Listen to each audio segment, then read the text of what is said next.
How do you remove null values in Tableau?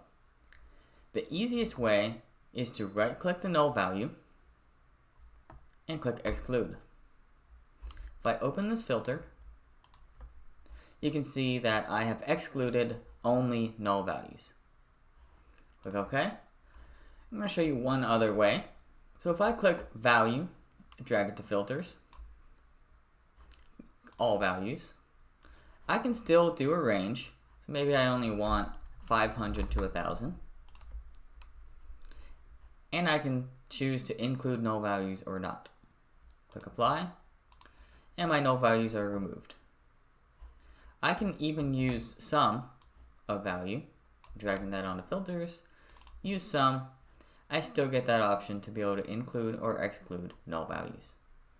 Hope this helps. If this is your first time here, make sure you like and subscribe for more Tableau content.